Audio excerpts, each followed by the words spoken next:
Hello everyone, welcome back to the Malbeefance channel. I am back. I am almost over my cold. This is episode 27 of our Strategic Command American Civil War series replay. It's been a while. This cold has really been kicking my backside, but it looks like I've finally managed to get it out of my system. Um, so we're going to jump right back into this. I've been rewatching a few old episodes trying to get myself back up to speed on what all has been happening. I would like to think that we now have the Confederacy on the permanent back foot. I could be wrong. Computers already had a couple of surprises for me. And to be honest with you, I got to tell you, I've mentioned before, I don't have a lot of hours in this game. I mean, even with this particular replay, at this point, I've got just a hair over 200 hours into this game now. And my experiences in the past, the computer's been a lot better um, than it has been this particular playthrough. I remember one person made the comment, the computer's allowing me to save face after the thrashings that it's given me the previous playthroughs. It may be the case. Um, I'm not complaining. I don't mind an easy ride now and again, but it does kind of make for a unexciting game. But but anyways, I'm going to call it. I'm going to say that we're on the downhill side now for the Union forces, and we'll see how it goes. So let's go ahead and advance a turn, and let's see what we get. So Union celebrates capture of Williamsburg. It's about freaking time I did that.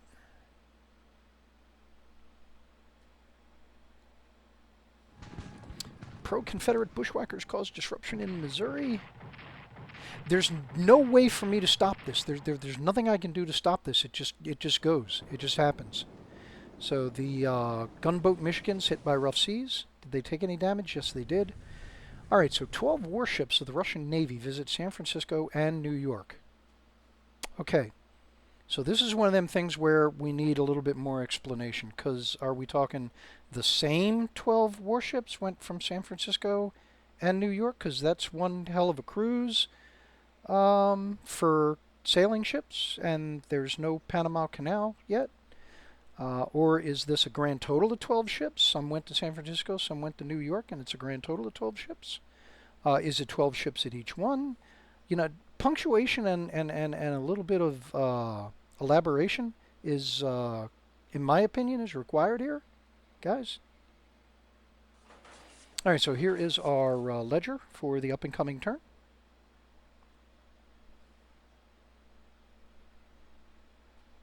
All right. So while the computer is calculating supply, oh, so much for that. What do we got? What is the computer going to do? Did I see that right? Yes, 1, 2, 3, 4, 5, 6. 6 Confederate generals all over here. Holy smokes. I got to see if I can get somebody in there. If we can wipe out that many Confederate generals, that is going to be one heck of a hit on Confederate fighting spirit. All right, so the 2 riverboat ironclads trying to get that supply line opened up again. Some fighting around Richmond, and now out here in the Indian territories.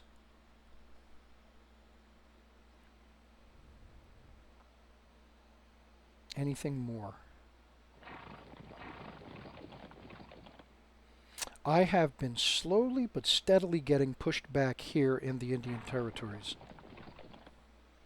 Hopefully now that I've got a significant force supporting General Hancock, then we can turn that around. Okay, so that cavalry brigade takes damage due to lack of supply. Marshal Bazaine replaces Foray as the commander of French forces in Mexico.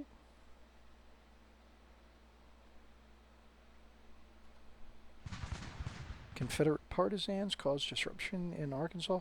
I don't know. I don't remember.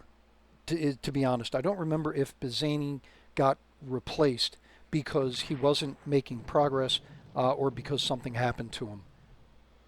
It's been a long time since I've gone over the French-Mexican War.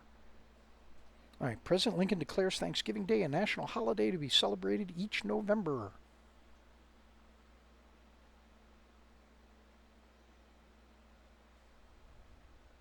Turkey Day, or as some people like to call it, their Glutton Day. I know it definitely is for me. All right, so here's our activity summary for the previous turn. Here's what our blockade runners, or excuse me, our blockading forces have been doing for us. Which reminds me, let me go ahead and have a... Okay, so intelligence spots a brigade in New Bern and one in Selma, Alabama. And here is our replacements, or reinforcements for this turn. So I'm going to have the cavalry over here because I need a second cavalry over here in Virginia. And the Sassacus gunboat can go there, and eventually he will join the forces along the Atlantic coast. Okay, so something I want to have a look at real quick in reports. Normally I do this stuff in between turns so I don't bother you with it, but this is something I forgot to do, so I want to have a look real quick at what our convoy disruption is doing. So we're taking down about 100 production points coming in out of a grand total of about 250. So we are having a decent effect, just not a great effect. Okay. All right, and then for those of you that are might be wondering, there is European support for the Confederacy. We've done enough damage, taken towns and major cities and stuff like that. I don't have to worry about the Europeans getting involved as long as I don't do something stupid and get too close to one of their ports.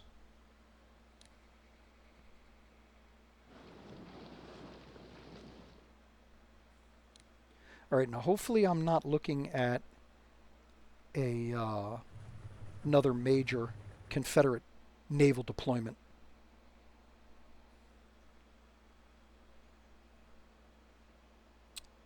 All right, so he's down to 7 supply. He can hold on for one more turn, then the Franklin will be able to relieve him.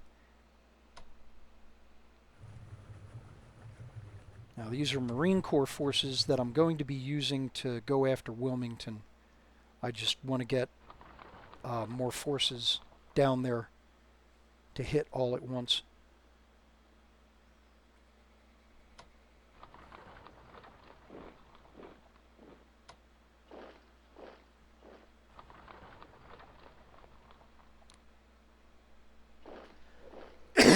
Excuse me.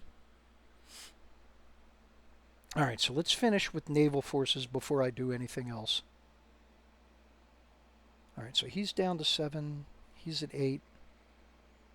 Minnesota's at 8. Sabina's at 9. So let's go ahead and we will swap out like this.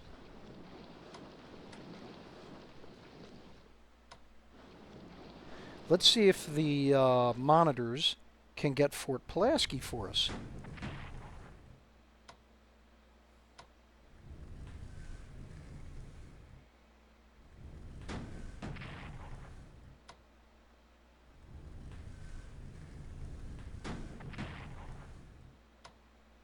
It does not look like it.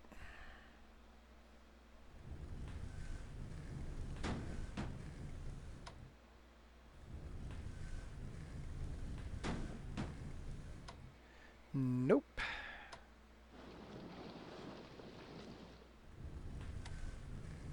All right, maybe next turn.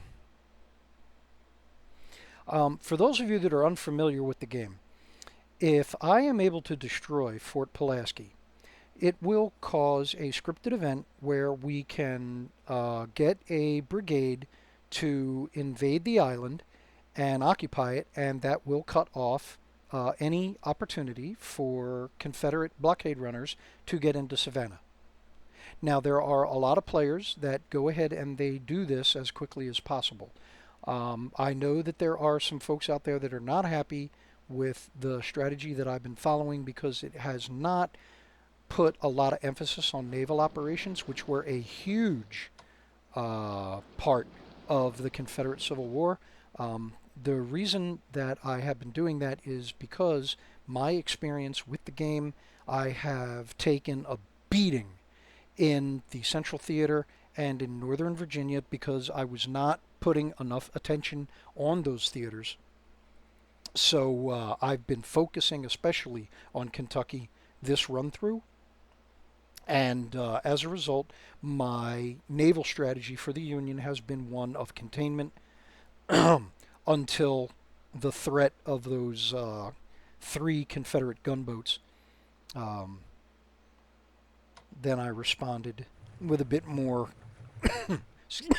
excuse me, a bit more of a naval force. But that's why my naval game has not been all that robust this particular playthrough. All right, so that's going to take care of naval forces except for Riverine. We'll get to those when we get to the Central Theater. So let's go ahead and move over here to the Far West Theater. And let's go ahead and see what kind of damage we can do.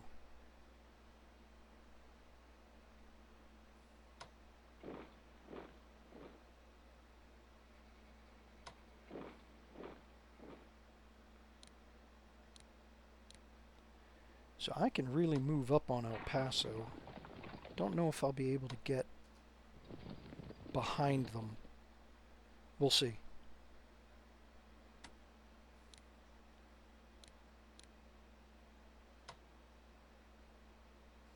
His supply's already at 5. Alright, so let's hold him there. We're slowly advancing on El Paso. I really think we got this. It's slow but steady. I know a lot of players, they go ahead and they use these regiments for garrisons where the rebels units can pop up, they can generate from. My gameplay, every time I've wanted to pull these guys out of here, something has happened to where I felt I have not been able to spare them. And so now here we are.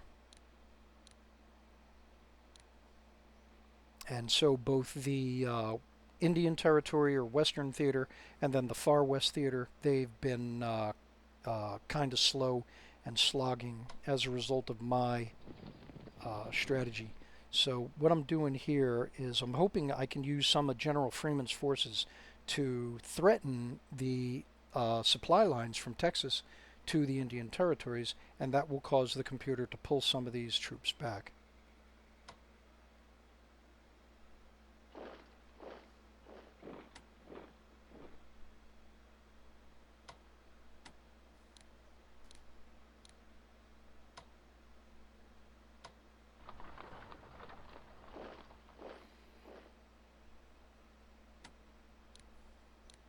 Now, as I had mentioned just a couple of minutes ago, I've been slowly but steadily getting pushed out of the Indian Territories. I mean, we were all the way down here to Awoka before. I think we had Fort Gibson and everything, and now here we are, we pushed all the way back. And so instead of trying to play a stopgap measure like I've been doing in the Far Western Theater, I'm going to take the time to upgrade General Hancock's forces. So that way when I do advance, I'll be able to do it in considerable strength.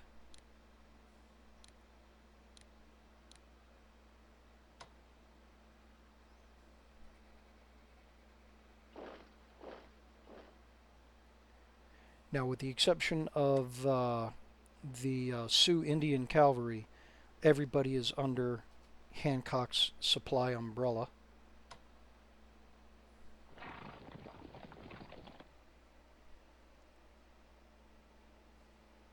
Alright, so nobody's in Tahlequah at the moment. That's nice.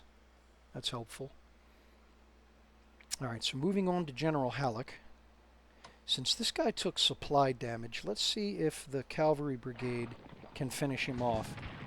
Awesome.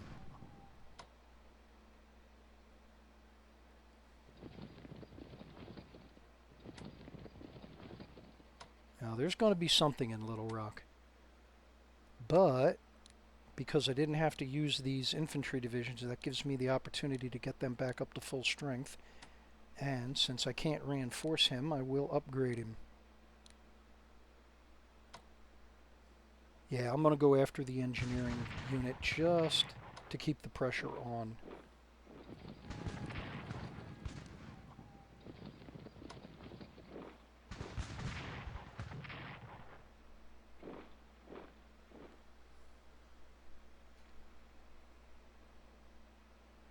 Okay, so I'm going to leave Timko Steve's division here as a blocker for the division down here in Hopefield. So Shrek's going to have to wait another turn before he gets his home back. Let's see if we can get Memphis. But first, before I do that, let me go ahead and get my riverboats up to snuff. I know it's only 1 point of damage on the unit, but as many times as the computer has surprised me with strong naval forces, I'd rather just not take the chance. Okay, so let's see. I'm not going to be able to get artillery support. Even if I move him over here, he won't be able to fire. So let's just go ahead and go straight into the attack.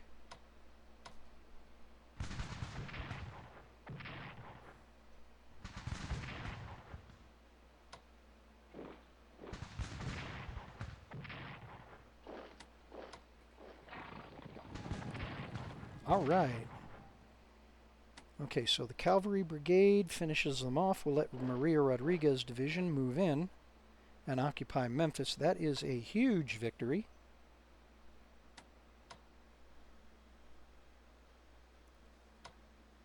Let them go take Hernando since they still have enough movement points left. We'll get Holly Springs. I know there's nobody in Tupelo, but I don't want to advance just yet. Let me get Grant's forces.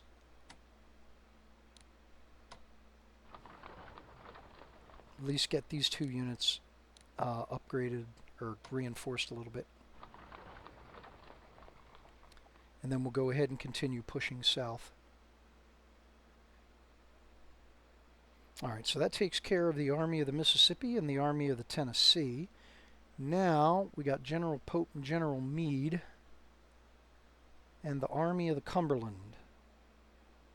Now they've made some really good strides, but then again I've been putting a lot of effort into the Central Theater.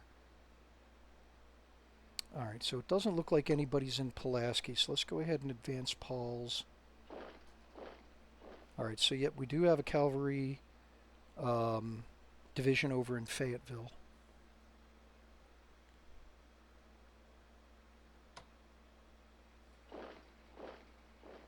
Alright, 2 to 6 are actually pretty good odds. I'm not going to be able to use the artillery, but the rest of these guys combined. Let's just go ahead and advance everybody up. Now, we'll hang on to him for a minute. Alright, so 2 to 6 with 2nd Corps. Oh yeah. Alright, so Far S can do 3. Judy Kim. Alright, let's go with Judy Kim first. They only got 2. I was kind of hoping if Judy Kim wiped him out, then Far S could divert to Winchester. Alright, so Far S. Alright, so they can't advance. So Judy Kim will advance into McMinnville.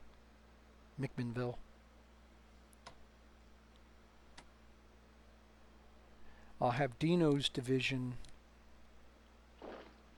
I'll have them start working their way up here so that they can help out against the cavalry Who is that anyway? Forest's cavalry.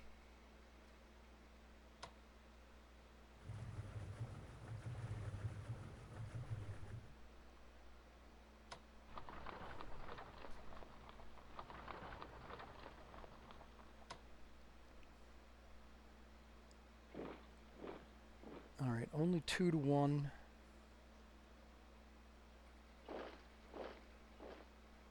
Two to 5 is not bad.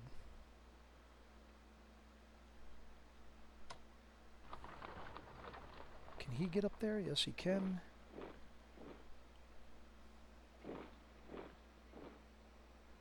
Alright, so let's go for it. Let's keep the pressure on.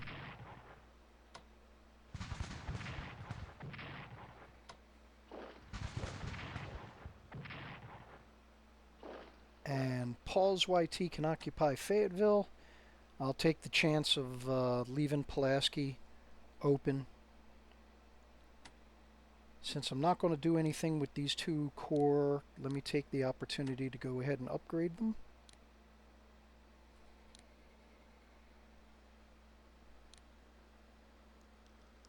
Alright, and so then I got to take this rail unit, bring him down here, because this hex right here, let me show you.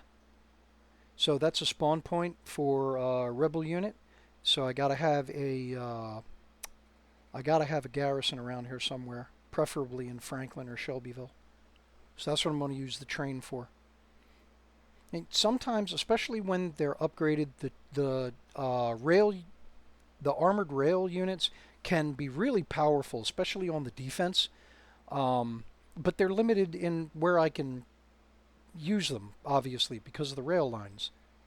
So they work better as garrison troops for me. Alright, so we'll advance a little bit on Wytheville and also on Christiansburg. I shouldn't have advanced that far, because if this brigade can see the garrison, then the garrison will most likely be able to see the brigade, and now the computer knows I'm on my way.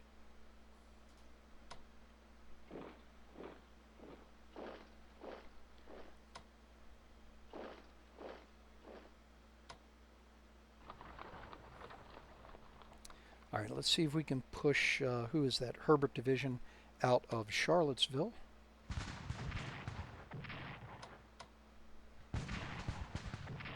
Oh man, they've done some serious damage. And there he goes. Alright, let's see if we can't prevent him from escaping.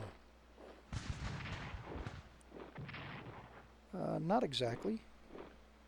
I gotta move somebody into Staunton, because right here is another spawn point. You go ahead and follow. Alright, so let's see if any of those generals are left over. We got 4 of them here. Look at that. Alright, he's down to 3 supply. I don't want to leave him out here, so let's go ahead and do this. Move him a little bit closer, try and get him back into more supply. I'd love to go after these guys, but I'm really not in position.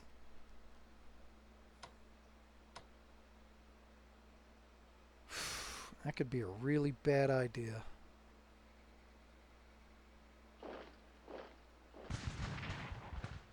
That's General Beauregard.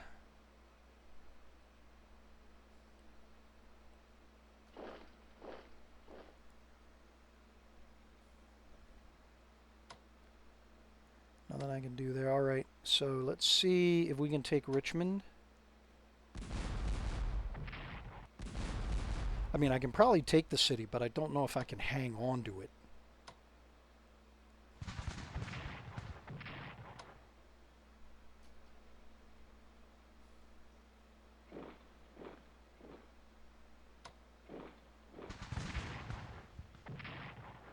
Alright, get him out of there. If I move a brigade in, I'm going to lose them. I hate to say it, but it's worth it.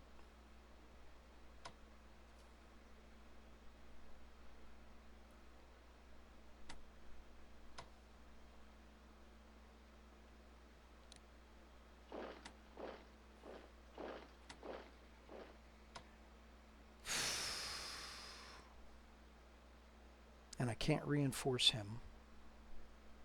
Let me get him out of there. All right. Let me take the opportunity to go ahead and upgrade these guys. Because this is, what is it? That's the only core I've got down here. If I lose him, I'm screwed.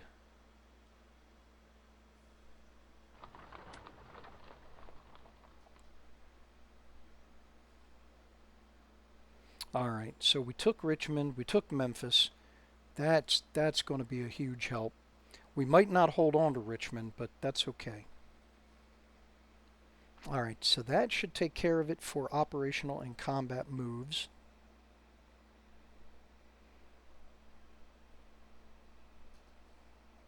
I did change out the guys down here, didn't I? Yes, I did. Okay. All right, so yep, that is going to do it for movement. Let's have a look at research here.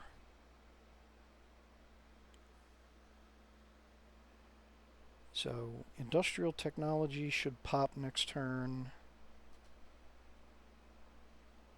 Logistics. Leadership is going to roll over. Infantry tactics. Going to roll over. Cavalry tactics definitely could use more there. Let's do that. So that only leaves me 100 points. That means all I can do is buoyancy tanks and experimental submarines. So, yeah, I can do fort modernization too. But why would I want to? There aren't any Confederate forces that are threatening any of my ports, or excuse me, any of my forts. All right, so let's go ahead. Let's see if we can't buy another corps. Add that to Virginia. I can't get it all the way up to 4. Well, you know what? Okay. Can I get this? No, I can't. Now, the best I can do is level 3. All right. Now, better have him in the pipeline than not. All right, so that's only going to leave us 29 points. That's going to be it for purchases, everything like that. That's going to be pretty much it for this turn, and that is also going to be it for this episode. I was able to make it through with only a little bit of coughing issues. So I'm going to go ahead and I'm going to upload this as quickly as I can, and then I'm going to try and do a couple more episodes while I'm feeling it. And I'll try and get those out today in order to get caught up for all the days that I've missed. If you've made it this far, thank you very much. I appreciate everybody that has been following along and supporting the channel. If you've made it through the entire episode, please leave a like. And don't forget to drop a comment and subscribe because it helps grow the channel. And if you know somebody that likes this kind of content, please go ahead and share the fact that we're out here with them, share an episode. That also helps grow the channel. So, all right, thanks again, and I'll see you on the next one.